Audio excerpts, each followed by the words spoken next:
오늘은 그리스도인은 누구인가?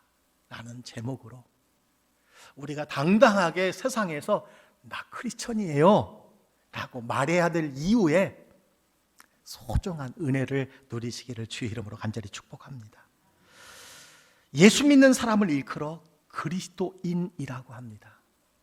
이는 그리스도에게 속한 사람, 그리스도를 믿는 사람, 기독교인, 하나님의 백성을 지칭합니다. 아시는 것처럼 그리스도인이라고 하는 칭호는 초대교회 안디옥 교회 성도들에게 처음으로 사용이 되었습니다. 신앙의 자유가 없을 때, 핍박을 받을 때, 신앙으로 인하여 흩어진 사람들에게서 불려진 이름이 기독교인이에요. 그리스도인입니다. 그래서 이 칭호는 처음에 경멸과 멸시의 뉘앙스로 사용되었어요. 처음에는 부끄러운 이름으로 불렸습니다. 그러나 점차 영광스러운 이름으로 불리게 된 줄 믿습니다.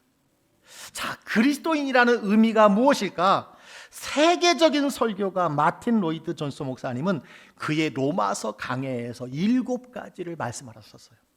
첫째, 하나님에 의해 그리스도께 주어진 사람들. 두 번째는 예수 그리스도에게 속한 사람들. 세 번째는 그리스도께 나오도록 부르심을 받은 사람들. 네 번째는 그리스도 안에 있도록 부르심을 받은 사람들. 다섯 번째는 그리스도의 영역과 범주에 속한 사람들. 여섯 번째는 하나님에게 사랑을 받는 사람들. 일곱 번째는요, 부르심을 입은 사람들이다. 이렇게 그 뜻을 설명했습니다. 오늘 우리가 읽은 사도 바울은요, 에베소서 2장에서 그리스도인이 누구이며 그리스도인이 된다는 것을 7가지로 동일하게 설명해 주고 있습니다. 우리가 밖에 나가서 나는 그리스도입니다, 나는 예수 믿습니다, 나는 크리스천입니다, 당당하게 우리가 외칠 근거가 이 7가지 안에 있다는 사실을 여러분 기억하시기를 바랍니다. 그리고 이 7가지를 여러분 믿고 확신하고 누리고 살아가시기를 주의 이름으로 축복합니다. 첫째는요, 그리스도인은 살아난 자입니다. 그리스도인의 의미가 살아난 자라는 거예요. 그리스도인은 영적으로 죽었다가 살아난 자입니다. 그리스도인은 살아난다는 것을 의미해요. 오늘 우리가 읽은 말씀 에베소서 2장 1절에 보니까 그는 허물과 죄로 죽었던 너희를 살리셨도다. 죽었던 너희를 살리셨어요. 허물로 죽은 우리를 그리스도와 함께 살리셨고, 네, 죽은 우리를 살리셨다는 거예요. 예수 믿기 전 우리의 상태는요, 죽어있는 상태라는 말입니다. 단지 적인 죽음이 아니라 영적으로 죽어있는 상태예요. 하나님과 단절된 상태예요. 이것을 무엇으로 우리가 설명할 수 있느냐? 여러분, 꺾꽂이의 꽃을 보면 압니다.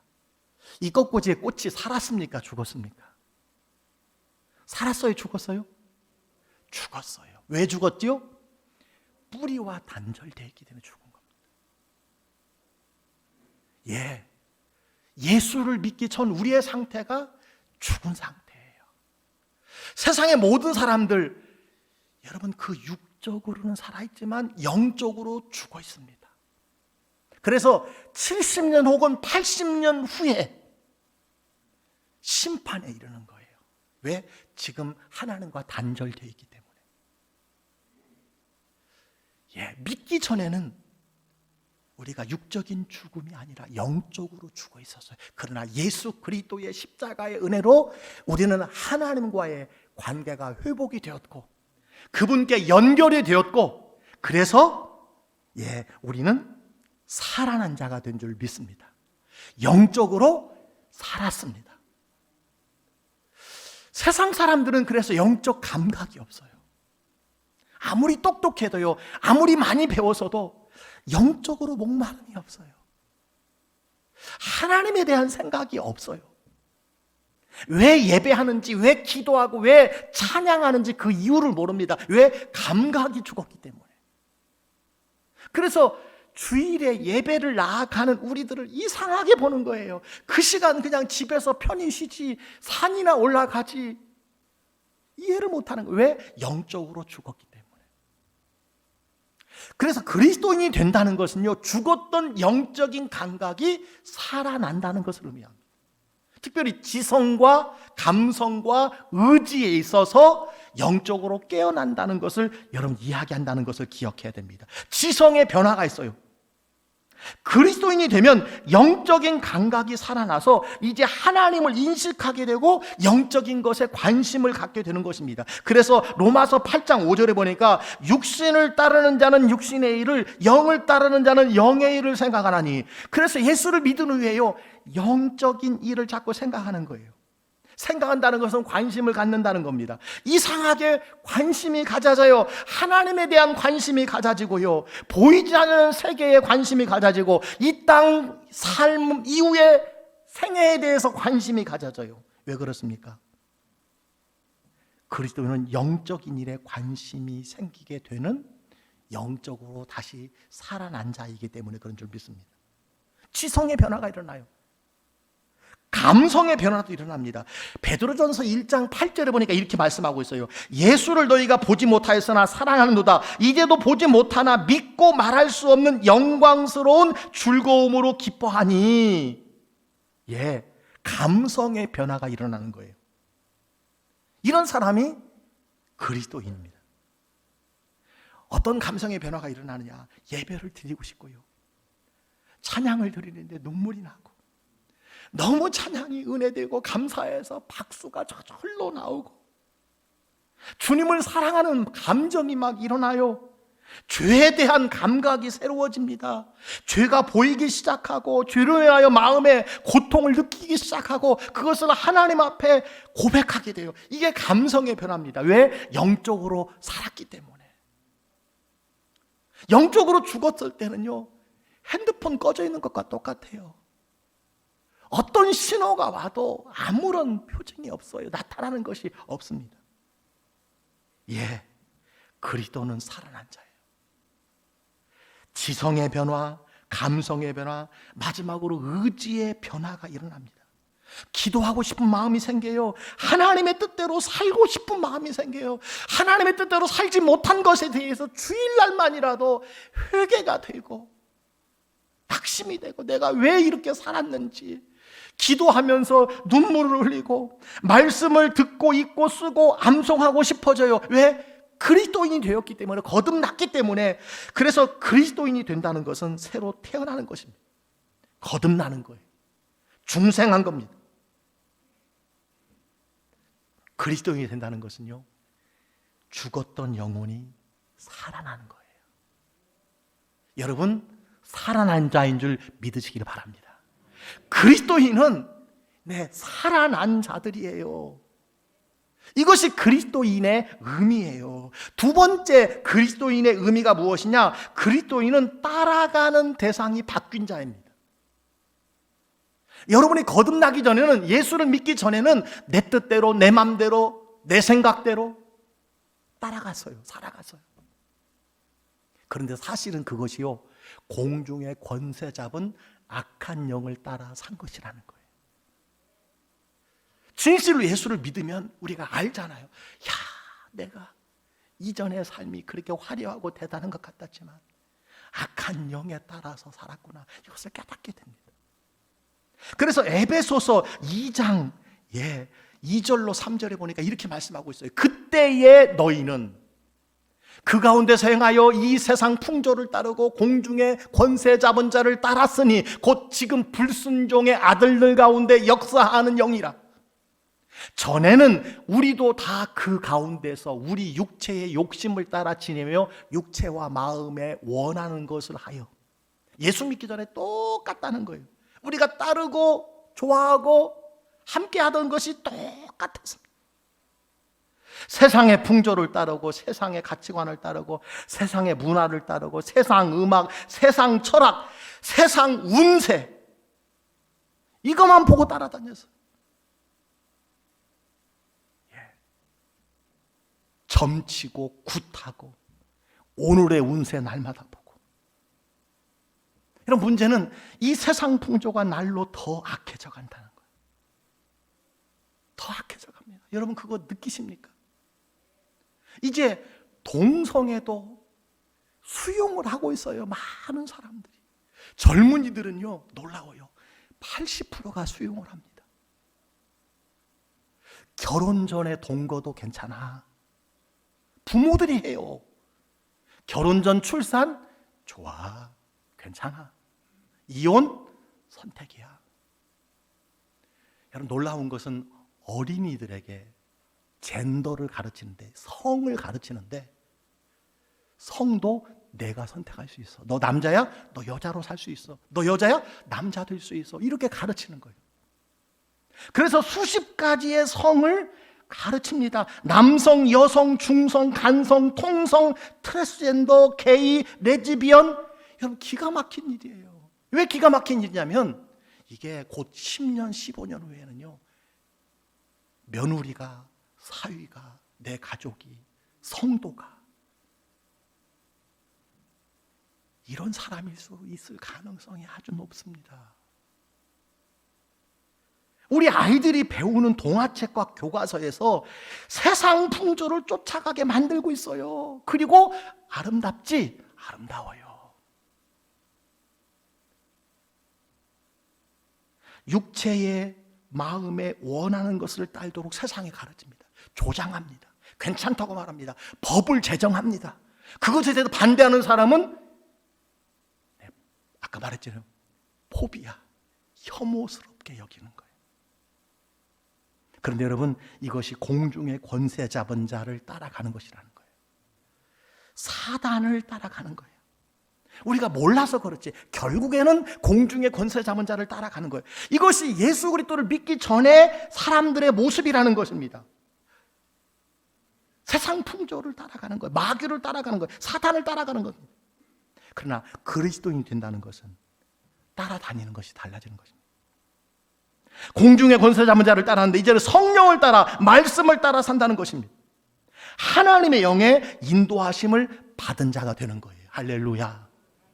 그리스도인이 된다는 것은 따라가는 것이 바뀐 자입니다.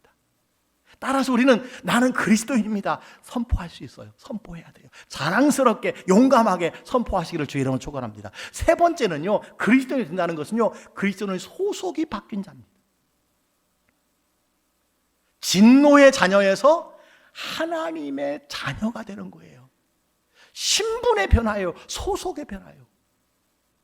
우리는 죄가 죄인 줄 모르는 진노의 자녀에서, 본질상 진노의 자녀.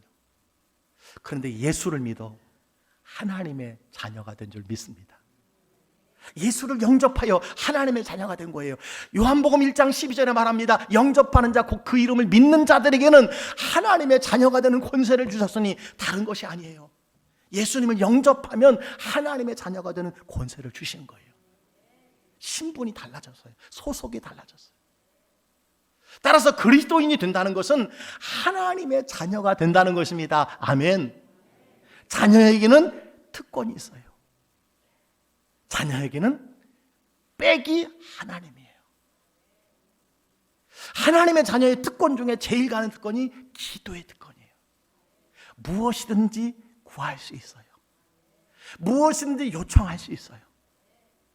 여러분, 마트에 가면 자녀들이 이것저것 사가지고 계산대 위에 딱 올려놓습니다. 왜? 아빠가 사주라는 거예요. 부모니까, 아버지니까 사달라는 거예요. 요청할 수 있습니다. 이게 자녀의 권세예요. 또 하나, 자녀들에게는요, 상속의 특권이 있습니다. 우리 자녀들은 부모의 상속에 너무 관심을 많이 갖지 마시기를 바랍니다. 그러나 중요한 것은 상속의 특권이 있어요. 법으로 정해져 있어요. 로마서 8장 16절 17절에 보니까 여러분 이렇게 말씀하고 있음을 보게 돼요. 성령이 친히 우리의 영과 더불어 우리가 하나님의 자녀인 것을 증언하나니, 자녀이면 상속자, 곧 하나님의 상속자요. 여러분, 하나님의 상속자인 줄 믿으시기 바랍니다. 이래봬도 우리가 하나님의 상속자예요. 가난한 우리 아버지의 상속자가 아니라 하나님 아버지의 상속자인 줄 믿으시기를 바랍니다. 여러분, 요즘 아이들이 얼마나 명석한지 몰라요. 한 선생님이 한 아이에게 장래의 희망을 물으니까 이렇게 대답을 하더라는 거예요. 선생님, 저는 재벌 2세가 되는 게 꿈이에요. 그런데 선생님, 저는 고민이 있어요. 무슨 고민이냐 그랬더니 아이가 이렇게 대답하더라는 거예요. 아빠가 그런데 노력을 안 해요. 그러더라고요. 자기가 재벌 2세가 되려면 아빠가 재벌이 돼야 되는데 아빠가 도통 노력을 안 한다는 거예요. 여러분, 중요한 것은 우리는 하나님의 상속자인 줄 믿으시기를 주의 이름으로 축원합니다.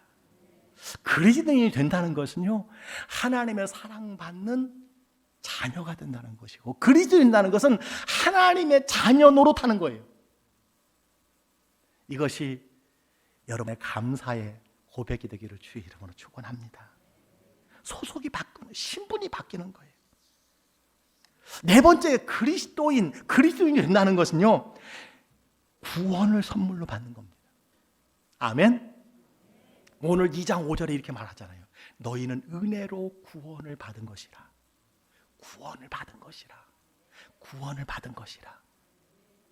또 에베소서 2장 8절로 9절, 여러분, 우리가 외웠던 말씀이에요. 너희는 그 은혜에 의하여 믿음으로 구원을 받았으니 이것은 너희에게서 난 것이 아니요 하나님의 선물이라. 행위에서 난 것이 아니니 누구든지 자랑하지 못하게 함이라. 중요한 것은 그 은혜에 의하여 믿음으로 말미암아 구원을 받았다. 아멘. 믿음으로 말미암아 구원을 받았습니다. 그리스도인은요, 구원받은 사람이에요. 건짐받은 사람이에요. 사망으로부터 건짐받은 사람입니다. 심판으로부터 건짐을 받은 사람, 구원받은 사람이에요. 그리스도인이 된다는 가장 큰 특권이 무엇이냐? 이 세상에서도 하나님의 사랑을 받고 은혜를 받지만 구원을 선물로 받았다는 거예요. 구원은 착한 행위에서 얻는 것이 아니라 하나님의 선물로 받은 줄 믿습니다. 그 은혜를 믿음으로 받은 거예요. 믿음으로 받았어요. 여러분, 혹시 행위로 받은 사람이 있어요? 공로로 받은 사람이 있어요? 없어요. 은혜를 믿음으로 받았어요. 여러분, 그런데 성경을 보면 하나님이 구원을 선물로 주시기는 하는데 세 가지 차원의 시제로 되어 있어요. 하나는 과거형, 하나는 현재형, 하나는 미래형으로 되어 있습니다. 그래서 여러분, 성경을 읽다 보면 아직 구원을 받지 못한 것처럼 생각되는 구절이 나와요.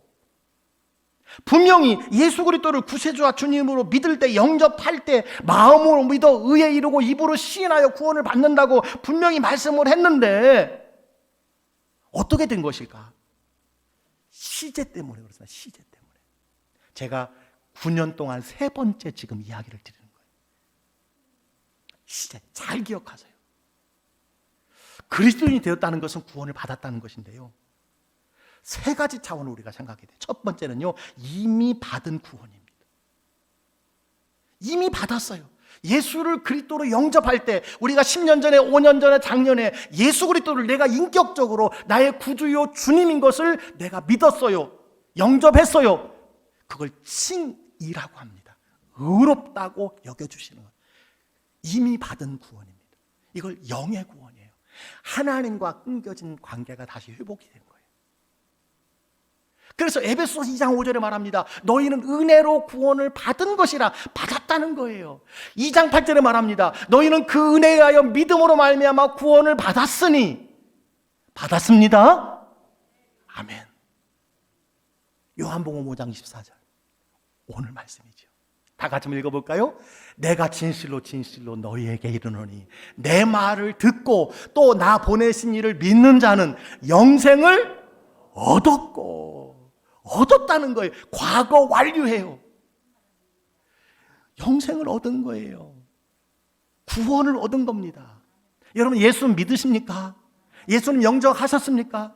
예수님이 여러분의 주인이고 왕인 줄 믿습니까? 그러면 구원 받은 겁니다. 아멘. 내가 좀 죄를 지어도, 내가 좀 연약해도 구원 받았어요. 오늘 하나님이 데려가셔도 나 구원 받았네. 아멘? 예. 이게 얼마나 큰 은혜예요. 예수를 믿을 때에 이루어진 구원, 확정된 구원을 이해해요. 두 번째 구원이 있어요. 뭐냐? 진행 중인 구원입니다. 현재형이에요. 계속 진행 중에 있어요. 이것을 성화라고 이야기합니다. 이건 혼의 구원이에요. 인격, 내 삶의 변화가 서서서 일어나는 거예요. 그래서 고린도전서 1장 18절에 보니 이렇게 말씀하고 있어요. 십자가의 도가 멸망하는 자들에게 미련한 것이요 구원을 받는, 구원을 지금 받고 있는 우리에게는 하나님의 능력이라.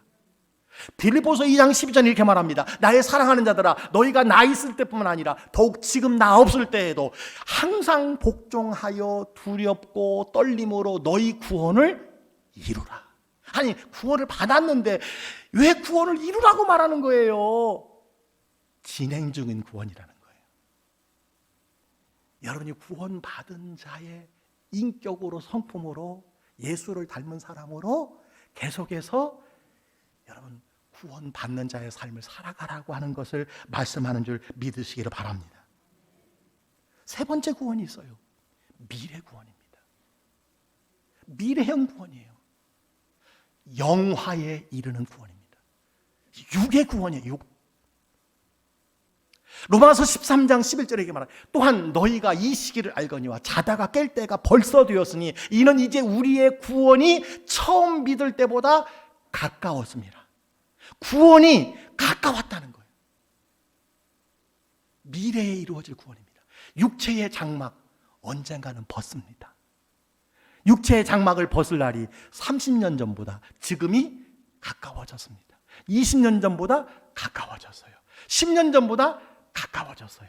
10살 먹은 사람보다 90살 먹은 사람이 구원이 가까워졌어요. 예.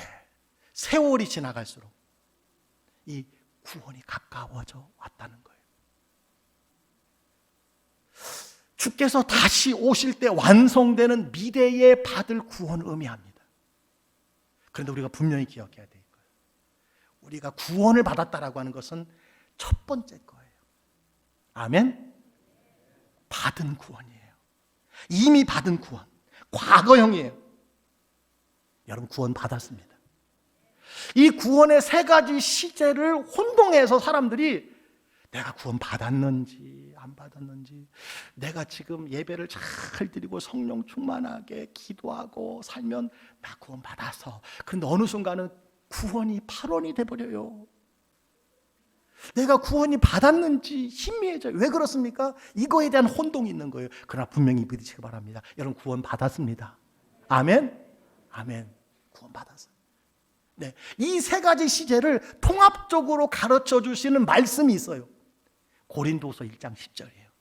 너무 귀중해요.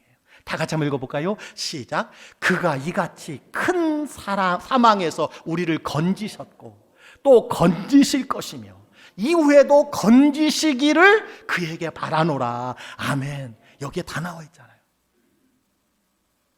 예. 이미 얻은 구원이 있습니다. 은혜를 믿음으로 말미암아 구원을 얻었습니다. 두 번째는 동시에 현재 받고 있는 구원이 있어요. 성화예요. 날마다 그리스도를 닮아가고 있는 줄 믿습니다. 앞으로 받을 구원이 있습니다.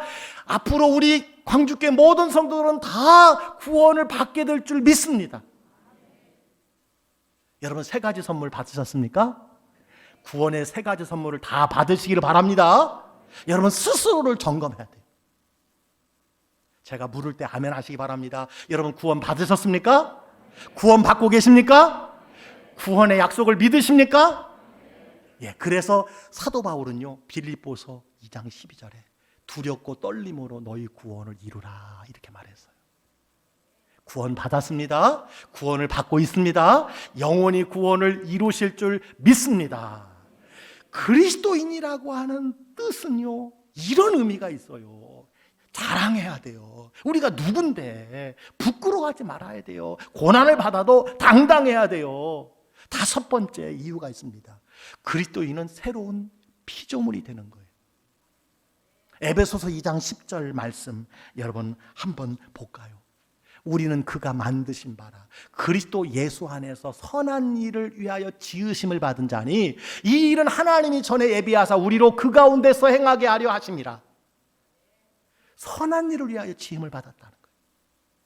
또 고린도서 5장 17절 말씀입니다. 누구든지 그리스도 안에 있으면 새로운 피조물이라 이전 것은 지나갔으니 보라 새 것이 되었다. 여러분, 그리스도인이 되었다는 것은요, 새로운 피조물이 되었다는 것이고, 왜 새로운 피조물이 되었느냐? 선한 일을 위하여 지음을 받았다는 겁니다. 아멘. 그리스도인이라는 의미가 이거예요. 새로운 피조물이 된 거예요. 새로운 피조물, 새로운 창조물이 된 거예요. 조금 달라진 것이 아니라, 색칠한 것이 아니라 전혀 새로운 피조물이 된 겁니다. 여러분, 구원은 은혜를 믿음으로 받았지만 구원받은 후에는 선하게 살아가야 할 이유가 여기 있어요. 구원을 받기 위해서가 아니라 구원받았으니 새로운 피조물이 되었으니 이제 선하게 살라는 것이에요. 그래서 예수 믿는 사람들은요, 선한 삶을 살아야 돼요. 다른 사람은 선한 삶을 살지 않아도 예수 믿는 사람이 선한 삶을 살지 않으면 손가락질을 받아요. 왜? 우리는 새로운 피조물이기 때문에. 사람들이 인정하는 거예요. 야, 너 그래도 새로운 피조물이잖아. 너 나랑 똑같으면 안 되잖아. 너 나랑 똑같이 죄 지으면 안 되잖아. 내가 좋아하는 거 너도 똑같이 좋아하면 안 되잖아. 그 말하는 이유가 새로운 피조물이기 때문에. 거듭 말씀드립니다만 우리 교회 표어가 그리스도인이에요. 나는 그리스도인입니다. 왜 제가 이 표어를 바꿨는가 여러분께 말씀을 드렸어요. 코로나19로 한국교회와 그리스도인이 고난을 받고 만신창이가 되었어요. 그 전에도 신뢰의 수준이 낮았는데 코로나로 국민들이 분노하는 가운데 야만의 법칙이라 있습니다. 야만의 법칙이 뭐냐? 늘 희생양을 찾아서 내부 결속을 강화하는데 거기에 교회가 걸려든 측면이 있어요. 걸려들었어요.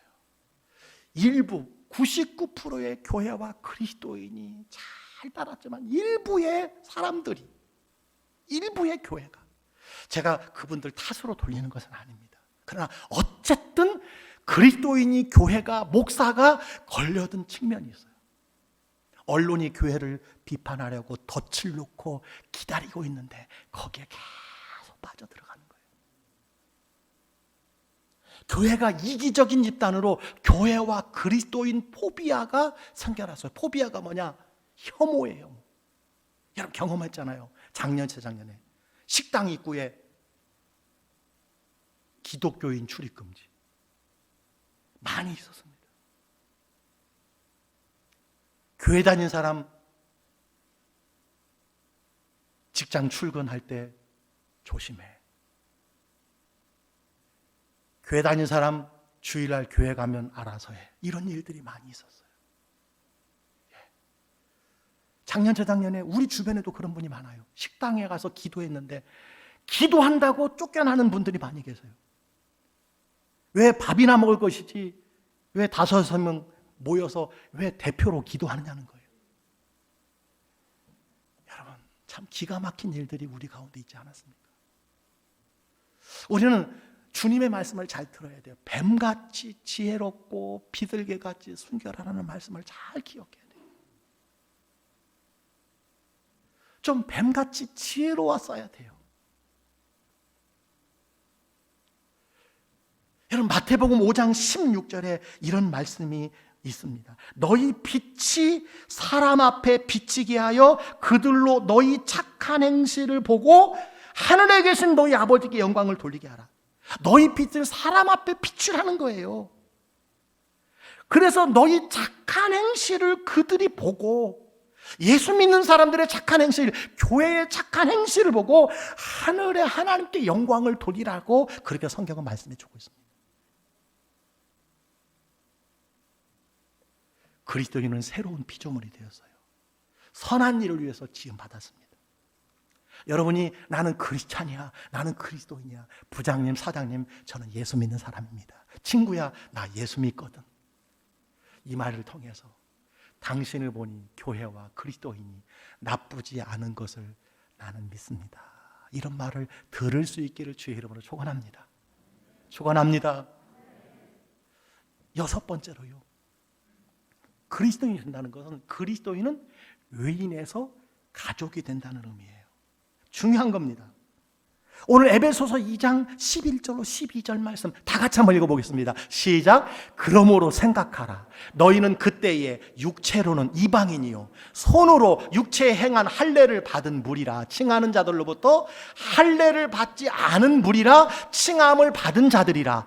그때에 너희는 그리스도 밖에 있었고 이스라엘 나라 밖의 사람이라. 약속의 언약들에 대하여 외인이요 세상에서 소망이 없고 하나님도 없는 자이더니. 아멘.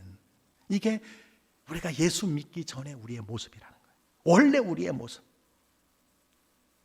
원래 하나님과 이스라엘 나라와 맺은 모든 언약에 있어서 우리는 외부인이었다는 거예요. 상관없는 사람이었다는 거예요. 그런데 이제는 외인이 아니라 뭐가 됐어요?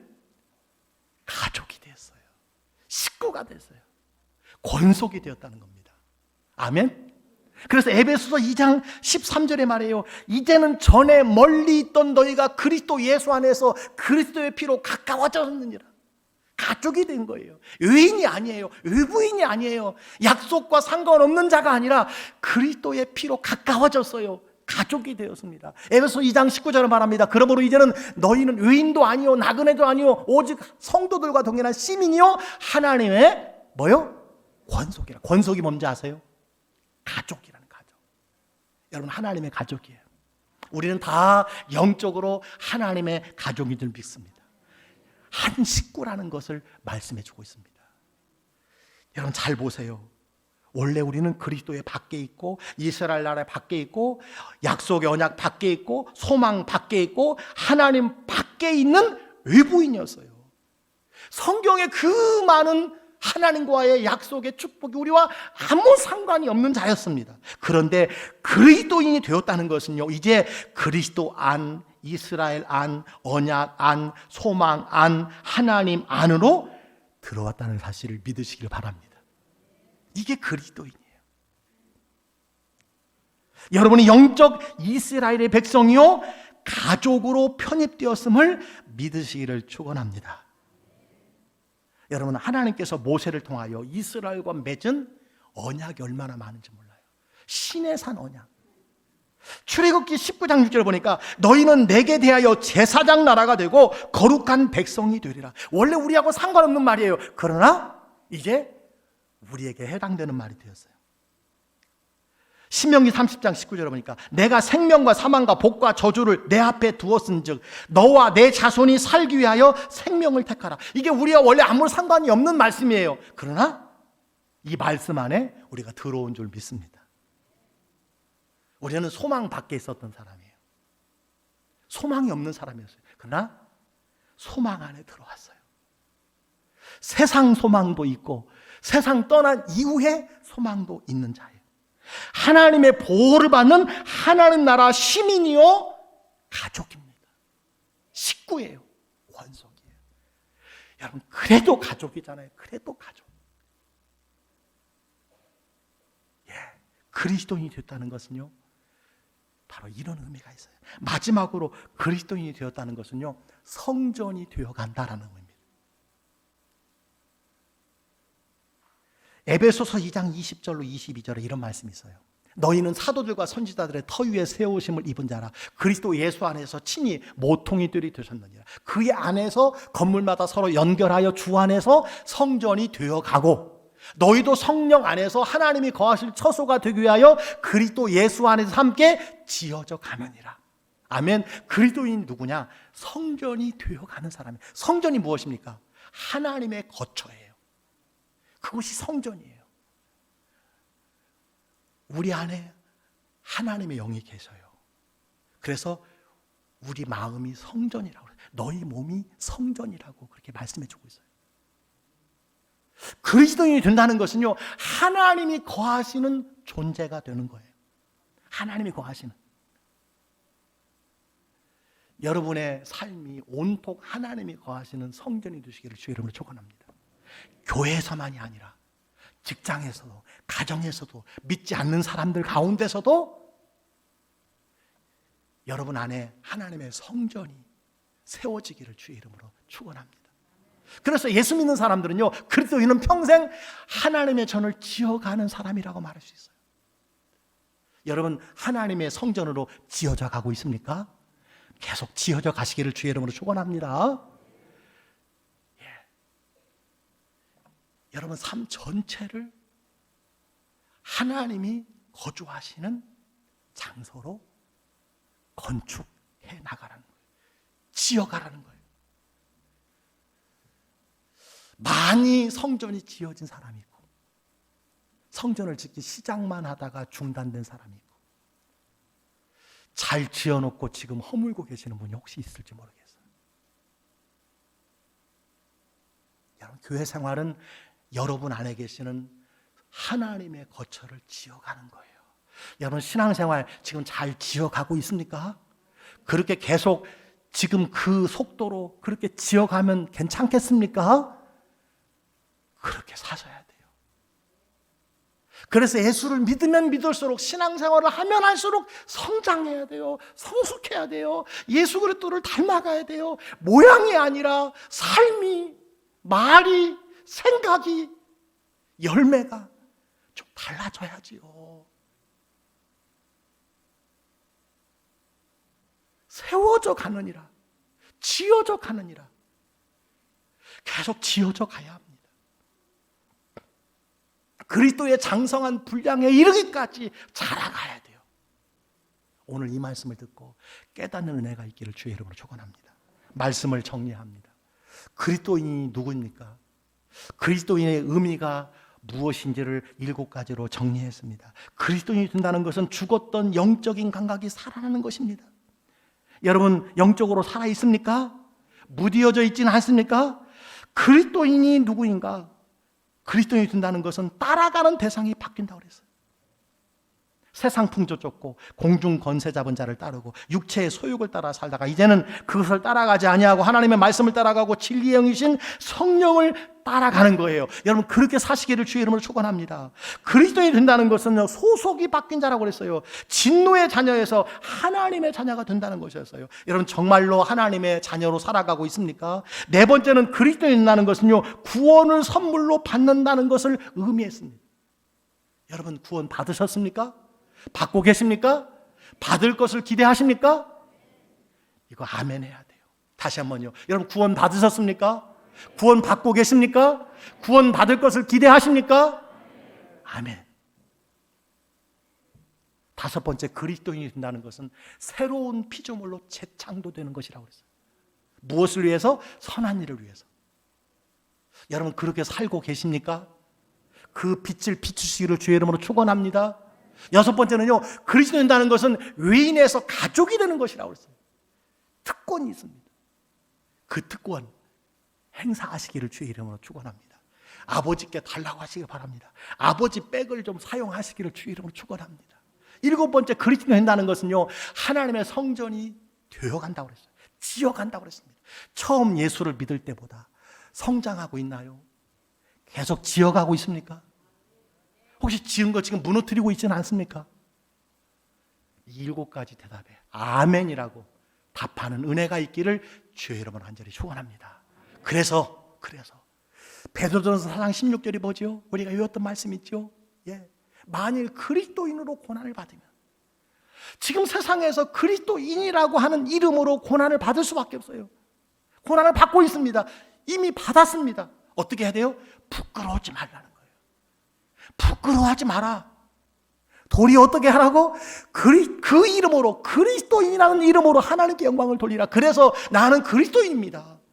당신이 욕할지라도 나는 예수 믿는 사람입니다. 이래봬도 나 예수 믿는 사람이에요. 여러분 이렇게 증거한다면, 눈총이 있고 어려움이 있다 할지라도 나 그리스도입니다 증거한다면 하나님의 영광을 받으시는 줄 믿습니다. 믿음이 성장하는 줄 믿습니다. 그렇게 사시기를 주의 이름으로 축원합니다.